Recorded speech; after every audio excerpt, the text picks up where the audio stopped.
Hi, this is Jim from Trek World. Join me today as we take a look at how a single merchandising idea would trigger a collection obsession in the 1970s and preserve an unprecedented pictorial account of how a TV series is made. And not just any series, but one that would go on to help define global popular culture for the next 5 decades.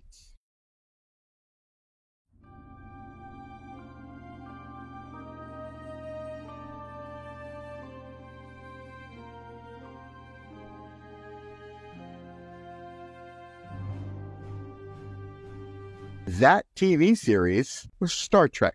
The fans were John and Bijo Trimble, and the items they took to a convention were small strips of 35mm film cut from footage created as part of the normal production process of Star Trek at Desilu Studios. The reaction of convention attendees was immediate and overwhelming. Over the years, millions of these frames would be cataloged by various people, with the earliest report coming from Franz Joseph, who stated that he had reviewed over 100,000 of them while writing the original Star Trek Starfleet technical manual. Without even realizing it, John and Bijo had just jump-started one of the most unique and addictive collecting hobbies since the introduction of collectible trading cards almost 100 years earlier. Now, after the Trimbles told Gene Roddenberry about the fans' interest in items from the production of the show, well, Gene saw an opportunity for additional revenue from his Star Trek property. So he set up a small mail-order company called Starship Enterprises, which would sell official Star Trek memorabilia. Here, you see the outside cover of their first catalog. Notice the presentation. The center title says, Official Star Trek Catalog. And here, Gene set up the first official fan club of the series, as well as announcing the very first official fanzine, Inside Star Trek, which is a name that he would use over and over again as the years went by. Now, up to this point in Hollywood, nobody had ever considered there would be a market for such things such as film clips, scripts, letterhead, or even replicas of props from a movie or a TV production. But before we dig deeper, we really have to acknowledge that none of this was really official. All the items collected from the Desilu Studios were actually the joint property of Desilu and Roddenberry. And this became even further complicated by the fact that Gene sold copies of the shooting scripts as well, but never once paid the author's royalty on any of the scripts he had personally sold. This kind of behavior would prove to be a hallmark of the way that Gene would conduct business in the future. But of all the things offered by Star Trek Enterprises, it was the film clips that would go on to have the most valuable and strategic roles in early Star Trek fandom. Here's the section of the Star Trek Enterprises catalog that actually discussed the film clip frame. Note that in this statement, it is indicated that these clips came from the dailies used to review footage of the previous day's shooting. And as the years would pass, they would also use clips from a wide variety of production needs. And here you can see that later they even added a category for costuming and makeup, as well as a special grab bag that would give you between 15 and 18 frames. This allowed them to sell the odd number of frames left over when they were cutting the original 8-frame clips. But it also added the revenue incentive to sell, since they would charge as they did for a normal set of frames in other categories. Later yet, they would offer a special single-frame clip of the Enterprise or other spaceships. This was apparently driven by the same need to sell off single frames. And then finally, after Star Trek the Motion Picture, they also added special sets of 70mm frames from the movie in sets of 25 frames each. Now, before we move on, it's important to note that one thing collectors over the years have encountered. Since the original film clips were pre-cut to 8-frame sets, it made frame sets that had more than 8 frames very, very rare. But they have most certainly appeared on the market several times over the years. Now, sets such as that were never really advertised for sale, so they must have entered the circulation at various conventions and public appearances by Roddenberry over the years. Now, one of the things that I'm always looking out for is a photo that actually shows one of the cameras that Desilu used to film Star Trek. Unlike slides that show a frame of what the actual camera was looking at, these are usually photographs that were taken for various reasons while people were still on a soundstage. So let's take a look at a few that I've collected. Please remember that if you have others, you can contact me at jim@trekworld.com or just drop them in our Dropbox at submit.trekworld. Now, this photo of a Mitchell BNC is one of a series of publicity photos that were taken for our magazine shoot. And these pictures were taken at Film Effects of Hollywood. This candid set photo on the left shows the cameras they used when filming on location, and the one on the right is clearly of a Mitchell BNC camera in the studio. And of course, right here, we have another good shot of the camera filming a bridge scene. Now, not that much info about the cameras has survived the passage of time, but during the time that they filmed at Desilu, it was known that they used Mitchell BNCs amongst others. The Mitchell BNC cameras were bought back during the old RKO Pictures years, and Desilu used them extensively. The same physical cameras, and some of these cameras continue to be used by Paramount Television right up into the early 2000s. Here's a series of photographs of Oscar-winning directors and actors working with a Mitchell BNC. They include Orson Welles, James Dean, Steve McQueen, Stanley Kubrick, Humphrey Bogart, and Ingrid Bergman. Now, this particular photo has a really interesting and somewhat controversial history. We'll take a look at it in a short while. Now, in the 1960s, the process of filming television shows was a meticulous and complex task, especially when using 35mm film. The process began by loading a camera with a 35mm film reel. The film was sensitive to light and had to be loaded in a darkened room or in a light, tight bag. Each reel of this film generally lasted for about 11 minutes, thereby requiring frequent changes. Now, we've seen plenty of examples over the years on TV that as the day's shots were filmed, you would hear the director call out "cut" after each shot was completed. But occasionally, you might hear a shout of "cut print." Ever wonder why? In those cases, the director may have taken several different camera angles when filming a scene. Additionally, they may have a scene reshot several times until they get the results they're looking for. By appending the word "print," he's letting the production assistant know that this last shot is the one that the director wants to keep. So the PA will make the appropriate note, and the editor will know which scene to keep and which one to drop. Later that night, the exposed negative was sent back to a centralized laboratory facility where it would be developed overnight. The developed negative was then used to create a positive copy of the film for editing. This would prevent damage to the original negative, which would be then later stored away. Finally, in the same evening, a black and white copy of the positive is made and delivered back to the studio for review. This black and white copy is what people refer to today as dailies or the daily rushes. Now, the next day, the dailies would be viewed to check for any problems. If there were, a decision had to be taken to reshoot the material, to work with the faulty footage, or simply to continue the episode without this footage. Usually, practical considerations meant that a reshoot was impossible.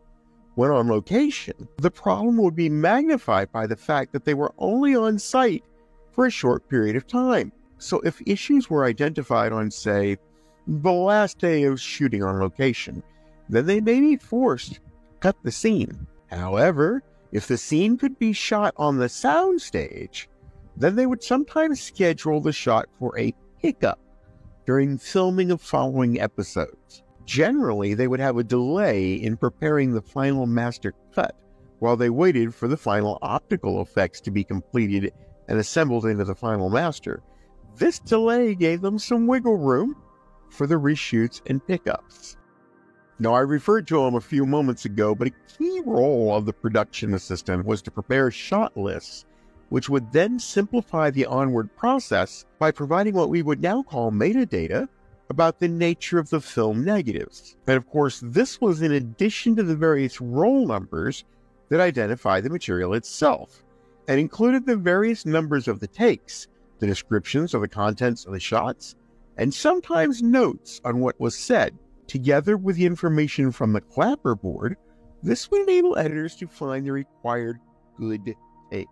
Now, the clapboard itself showed basic information, an identifying title for the production, director and cameraman's name, and the role and take numbers and dates. Crucially, when the clapperboard is filmed by the camera, the sound made by the hinged part hitting the main board provided a convenient frame-accurate point for them to synchronize the sound in the picture during editing.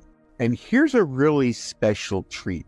This is a very rare and little-known photo of sound editor Doug Grindstaff actually using the moviola Desilu on the Star Trek production facilities in 1967. Now, using the clappers as a guide, the editing process begins with the synchronization of sound and image. The sound recordings were usually made on reel-to-reel and then were transferred to magnetic 35mm film so that could be linked precisely with the picture during editing and could be accurately measured with the filmed footage. This process would be repeated for between 7 and 8 days on average as each episode was shot. At the end of the process, they had what was considered a complete master cut.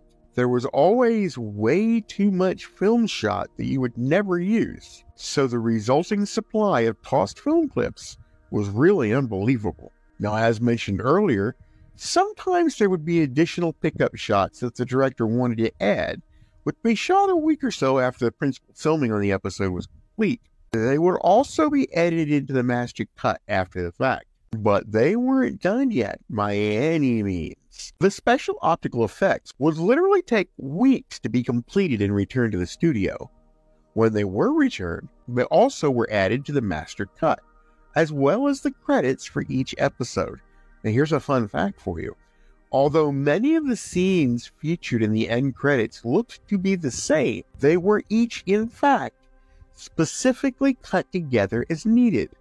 So every time we saw Baylock in the end credits, it was a different film frame. Now, finally, once they have what they believe is a 100% complete master cut, a brand new negative is made. But now, the new interpositive needs to have sound added to it. The actors' voices were added from the reel-to-reel tape that was recorded the day of filming. Then most lines are looped. Then voices would be lip-synced over top because background noises were too hard to remove, or if the dialogue was not loud enough.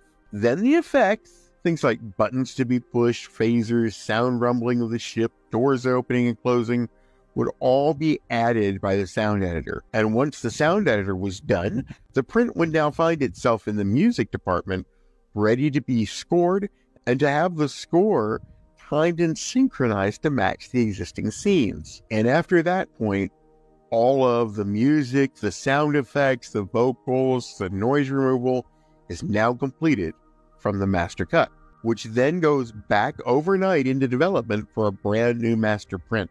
A negative is made again, so prints can now be made with the sound on the film, and all three masters are saved: the original master, interpositive master, and the new film master.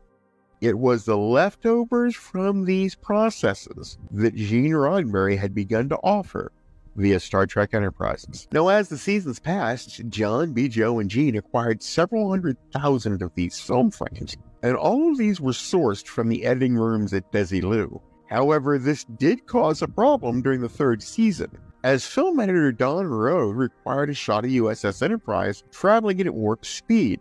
He had remembered this shot being shown during the first season and sought to reuse it. So he visits the vaults at Desilu, where the old footage was meant to be stored, but upon entering, found it to be empty. When he asked the security guard, he was told that Roddenberry and Barrett had cleaned it out the day before, claiming the studio was going to destroy it all. Now, Don notified the production offices at Desilu about the situation, but no action was ever taken, and the strips were then processed and sold by the company. Ladies and gentlemen, meet Mr. Mike McCracken.